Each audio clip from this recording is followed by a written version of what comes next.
Hi, I'm Daniel Sullivan, head instructor at OC Kickboxing and Mixed Martial Arts in Irvine, California. We're going to talk about the mount position for mixed martial arts. So, first of all, you want to start off, when you get the mount position, go up high and tight, squeeze your knees together in the mount, put your hands as wide as you can. Never leave your feet turned out, always have your feet straight and squeeze together. And the higher up in the mount position, the better. Have your hands nice and wide, keep your butt low. This is the basic control position. Okay, another way to control him is where you underhook his legs like this, and he can't do much from here, but neither can I. I can't really submit or any of that. It's a great way to just control him. Make sure you control the top position. Come back up here to the really high, tight mount.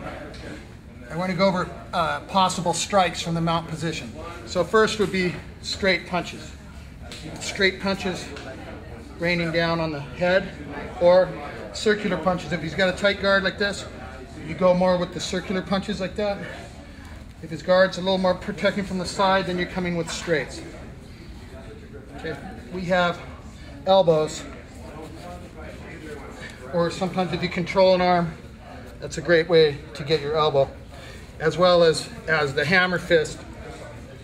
If you control an arm, the hammer fist is a great tool to use from the mount.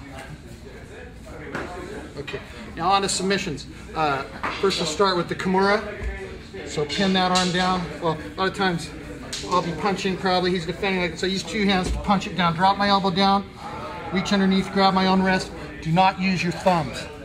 Bring his elbow down all the way low down toward his hip.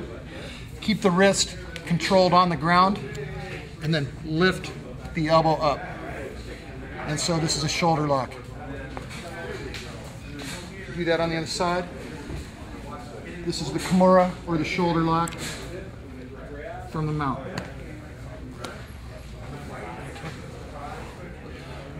Then we have the arm bar. So say I'm striking like this. Yeah, he extends it up, he straightens the arm to protect himself.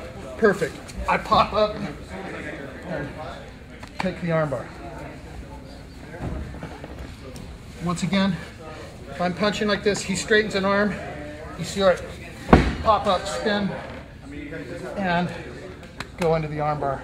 Keep the knees squeezed together, thumb pointed up to the ceiling, arm held tight, and lift the hips off the ground. And we have the arm triangle. If I'm punching here, again, if he sometimes extends an arm to keep me off like that, so I just want to parry that and get my head down really low. So from here, I want to just walk my hand. I get my hand underneath his neck and start walking it to the side as far as I can. I'm going to reach as deep as I can on my bicep, tricep.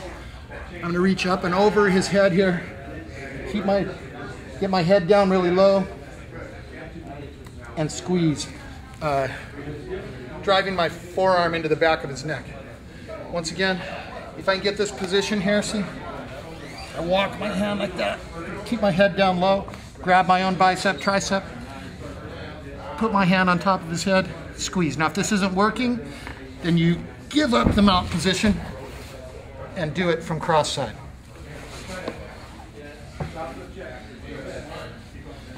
So now, if I'm punching like this, he might try to push me off or whatever. If he straightens that arm, this is an overhook arm bar here. See it? So, this is the overhook arm bar here. If he makes that mistake, bending his arm here, then we have the shoulder lock the other direction. See? Sometimes from the mount position, you might grab my waist like that. So extend this, turn into the side here, and I get the down grip here. He's got his arm pointed down. So I'm going to do the Kimura from here. Once again, if he's grabbing my waist, you see where I kind of turn and get his arm pinned in here. I want to reach here, grip my own wrist, and just push his wrist toward his head. Okay. Another one you can get from there, if he puts his arm around like that. So I'm just going to put two hands on his head. I drop back, move my hips, and go into the omoplata here. This type of omoplata is great because I don't need to grab his hip here. Because I got my foot in his armpit, he can't roll out of it.